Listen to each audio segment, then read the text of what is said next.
चीन जो है आज दुनिया का सबसे बड़ा मैन्युफैक्चरिंग नेशन है। ये अब दुनिया सब मानती है, प्रेसिडेंट ट्रम्प भी मान रहे हैं, और सारी सप्लाई चेन जो है वहां पे शुरू होती है। अब हमने तय कर लिया है, अब चीन के समझ में आना शुरू हो गया है कि हम नॉर्मल रिलेशन नहीं करना चाहते चीन के साथ। मैं तो यहाँ तक कहूंगा, एक कारण कि Xi Jinping, president Xi Jinping अभी ब्रिक्स में नहीं गए ब्राजील की, वो ये भी हो सकता है कि मोदी को मिलने की जरूरत नहीं है। ये भी मेरे हिसाब से एक कारण है। बट प्रवीण जी, भारत सरकार तो लगातार ये कह रही, देखिए ऑपरेशन सिंदूर के दौरान हमारा जो निर्भरता थी उसने काम किया, देखिए ब्रह्मोस ने काम किया। अब ये प्रश्न इस बात को लेकर ये है कि भारत सरकार अगर आत्मनिर्भरता की बात करती तो क्या हमारी डिफेंस में आत्मनिर्भरता उस स्थिति तक पहुंचती है जहां हम चीन का मुकाबला कर सके? आप चीन को तो बिल्कुल ही छोड़ दीजिए, चीन एक अलग क्लास पे है। आपने बात करी ब्रह्मोस की, प्लीज आप ये बात समझिएगा, ब्रह्मोस आपका सिस्टम नहीं है। ब्रह्मोस एक जॉइंट सिस्टम है और उसकी जो इंपॉर्टेंट कंपोनेंट्स हैं आज भी रशिया से आते हैं। S-400 जो है वो रशियन सिस्टम है। जो आपका आकाश है जिसकी बारे में बात हो रही है, मैं आपको ये बताना चाहता हूँ, ये आकाश वो प्रोजेक्ट है जो 1984 में अब्दुल कलाम ने और prime minister Mrs Indira Gandhi ने as part of the missile programme उसको किया था। तो ये इसका जो फ्रेमवर्क और जो सोच है, मैं सिर्फ ये बताना चाहता हूँ, वो 50 साल से पुरानी है। आप कितनी भी इम्प्रूवमेंट कर लीजिए, कहने का मतलब ये है कि जब तक आप R&D में पैसा नहीं डालेंगे, और उसमें पैसा डालना होता है, टाइम लगना होता है, ये रातों रात आत्मनिर्भरता नहीं हो जाती। अभी जैसे आप खुद ही बोल रहे थे, एयर चीफ कह रहे हैं कि मेरी जो 42 स्क्वाड्रन की वो है सैंक्शन है, हालत बहुत खराब है, बहुत नीचे हो गया है, 2 फ्रंट मुझे संभालने हैं। वो कह रहे, अब बात चल रही है कि अब हमको इंटरम में, बीच के पीरियड में, अभी आमका कहीं नहीं आ रहा है, वो जो 5th जनरेशन है हमारा, उसके इंटरम में हम F-35 लें अमेरिका से कि रशिया से हम Su-57 लें, इसकी बातचीत भी चल रही है। क्योंकि सवाल ये है, आत्मनिर्भरता एक नारा है, आप ये समझिएगा। मैं आपके किसी भी एक्सपर्ट से इसको डिस्कस करने के लिए तैयार हूँ। वो एक नारा है, जिस दिन मुझे दिख जाएगा इस पे रिसर्च हो रही है, पैसा डाला जा रहा है, एक टेक्नोलॉजी प्लान है। देखिए, आप जब भी कोई काम करते हैं आप एक प्लान बनाते हैं कि ऐसी क्या चीज है मेरे दोनों दुश्मनों के पास जो मेरी प्रायोरिटी होनी चाहिए। यहाँ पे अब जैसे ड्रोन देखा सबने, वो ड्रोन के पीछे सब भाग गए, वो आपकी प्रायोरिटी नहीं है। आपकी प्रायोरिटी है इलेक्ट्रॉनिक वॉरफेयर, आपकी प्रायोरिटी है साइबर, आपकी प्रायोरिटी है स्पेस। वो आप नहीं करेंगे क्योंकि वो दिखता नहीं है, वो वर्चुअल डोमेन्स है। आप देख रहे हैं कि साहब गन चाहिए, आप बताइए मुझे 30 टन की गन आप कौन से वहां पे लेके चले जाएंगे हाई एल्टीट्यूड में चीन के खिलाफ। मैं ये कहने का मतलब ये है, देखिए मुझे खुद अफसोस होता है, मैं चाहता हूं हमारी सेना बहुत तगड़ी हो। अभी हालत ये है, सेना की काबिलियत है नहीं ज्यादा, और हमारी असेसमेंट्स गलत है। वो आपने लेफ्टिनेंट जनरल राहुल सिंह को ही सुन लिया है। और जहां तक दुश्मन है, दुश्मन आज चीन वो है एक देश जो अमेरिका को टक्कर दे रहा है। आप समझिए आपने कहां कहां दुश्मनी बनाई है। और अगर आपको तरक्की करनी है, उसका एक ही रास्ता है, आपको शांति का रास्ता ढूंढना पड़ेगा, और वो हो सकता है आप करना नहीं चाहते। आप मुझे ये बताइए, पाकिस्तान आपका कैसे बन गया दुश्मन? अभी जब ये मोदी सरकार नहीं आई थी, पिछली सरकार तो उनसे बात कर रही थी, प्राइम मिनिस्टर वाजपेयी उनसे बात कर रहे थे। तो कहने का मतलब ये है, जब सरकार आती है तो दुश्मन बनते हैं नए। हमें देखना है, एक फॉरेन पॉलिसी ऐसी बनानी है जिसमें पीस हो, हमारी डेवलपमेंट हो। ना आपका दुश्मन चाइना है, ना पाकिस्तान है, ना आपका दोस्त अमेरिका है, ना इजराइल है। हर मुल्क अपना अपना देख रहा है, तो आपको भी अपना देखना है। अगर आप आज बात शुरू कर देंगे पाकिस्तान के साथ, वो बार बार आपसे कह रहा है कि मेरे से बात करिए आप पानी के ऊपर, ट्रेड के ऊपर और कश्मीर के ऊपर, तो आप बात तो करिए। अब आप कश्मीर पे तो बात ही नहीं करना चाहते हैं बिल्कुल। अब आप कहते हैं सब कुछ नॉर्मल हो गया है। आप प्लीज जाइएगा वहां पर कश्मीर में, पता करिए खुद क्या सब कुछ नॉर्मल हो गया है। होता तो वहां से आप फौज निकाल लेते, वो आप निकाल नहीं पाए आज तक।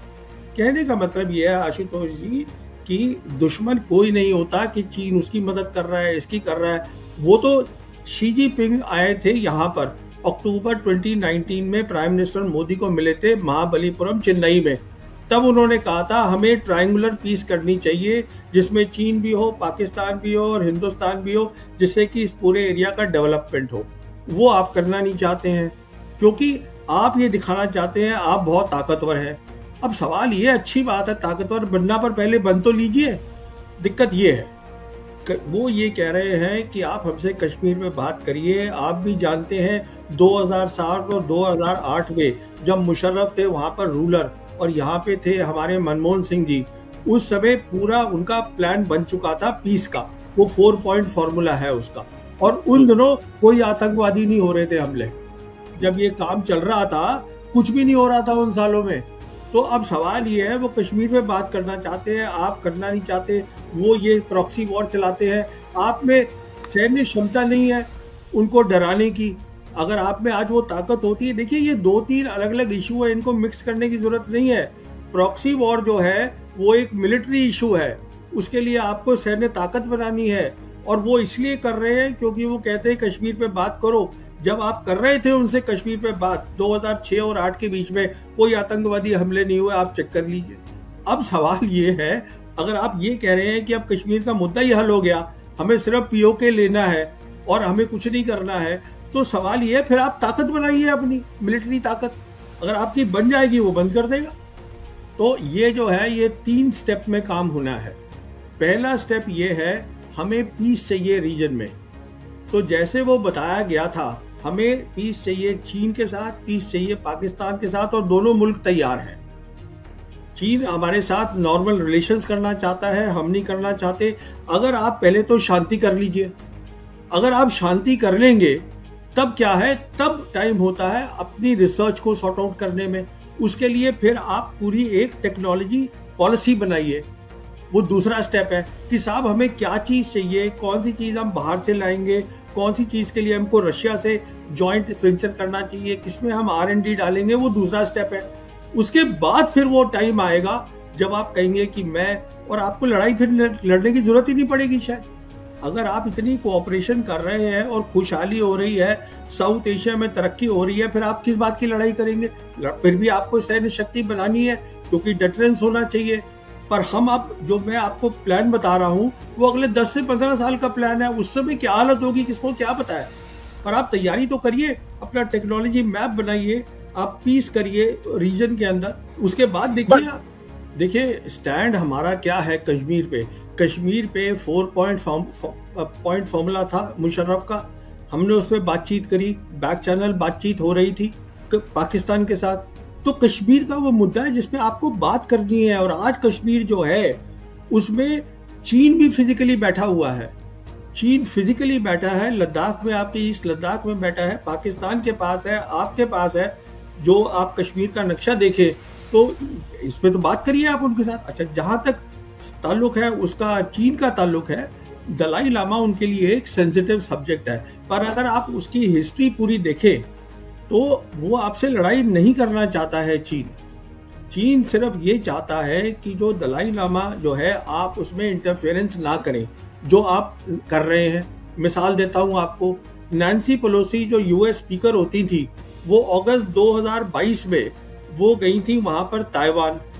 उन्होंने वहां पे प्रॉब्लम क्रिएट करी। ताइवान में जाके वो डेमोक्रेसी को सपोर्ट करने गई थी। फिर वहां पे क्या हुआ कि जो चाइना थी उसने अपनी एयरफोर्स को और न्यू नॉर्मल बना दिया वहां पर। अच्छा, उसके बाद वो यहाँ पर आई जून 2024 में। और क्यों आई? वो रिजॉल्व तिब्बत एक्ट देने के लिए। वो एक ऐसा एक्ट था जो बाइडेन एडमिनिस्ट्रेशन ने सेनेट और हाउस में पास हुआ था। अच्छा, उनको मालूम था कि एक हफ्ते के अंदर अंदर दलाई लामा खुद अमेरिका जा रहे थे अपनी नी सर्जरी करवाने, पर वो उसको यहाँ देना चाहती थी क्योंकि मोदी सरकार भी वही चाहती थी।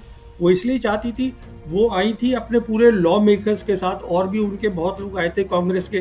फिर वो जॉइंट फोटोग्राफ्स है प्राइम मिनिस्टर की, नेशनल सिक्योरिटी एडवाइजर डोवल की, वो सब साथ थे। अब सवाल ये है उनका यहाँ आने का मतलब क्या था, धर्मशाला में आके वो देने का।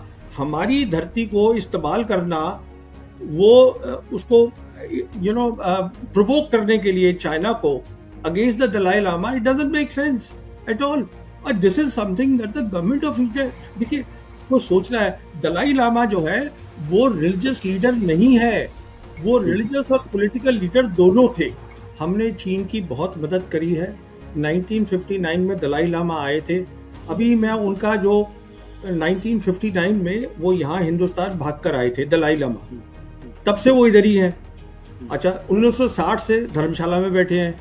हमने उनकी कितनी मदद करी, वो मैं अभी वो इंटरव्यू सुन रहा था सिंकियों उनके जो है पीपा सरिंग की, तो वो बता रहे थे कि देखिए आज हम 25 मुल्कों में फैले हुए हैं, उनके बहुत बड़े दफ्तर हैं अमेरिका के अंदर और लंदन के अंदर, तो उनका डायस्पोरा पूरा हर जगह है, तो हम उनकी इतनी मदद कर ही चुके हैं। तो अब अगर वो सवाल मैं ये कहता हूँ कि अब उनको सोचना चाहिए, हाँ ठीक है अमेरिका ज़्यादा पावरफुल है तो आप अपना मेन दफ्तर वहाँ खोल लीजिए। मैं ये कह रहा हूँ, देखिए आप अगर ये कहेंगे कि वहाँ पर तिब्बत के अंदर चीज ये कर रहा है वो कर रहा है, ये आप तभी कह सकते हैं जब आप ग्लोबल पावर है, कि आपको हर चीज का ध्यान रखना है और आपको नजर रखनी है हर चीज के ऊपर। आप इस समय आप उस स्टेज पर हैं कि आप अपना नेशनल इंटरेस्ट देखिए। आपके 80 करोड़ लोग गरीब हैं, बहुत खाने को उनके पास नहीं है, आपकी जो सैन्य क्षमता है वो ठीक नहीं है, आपके खतरे बढ़ गए हैं, ये आपके मुद्दे होने चाहिए। ये कहाँ से मुद्दा है कि वो चीन वहां तिब्बत में कर रहा है, ये तो मुझे समझ में नहीं आया। हम उनकी बहुत मदद कर चुके हैं, अब वो भी अपना खुद मदद करे, अपना देखे कहाँ उनको दफ्तर बनाए, जाके लंदन में जहाँ जो उनका मेन दफ्तर है वहां बना ले। ये कह रहा हूं मैं आपसे।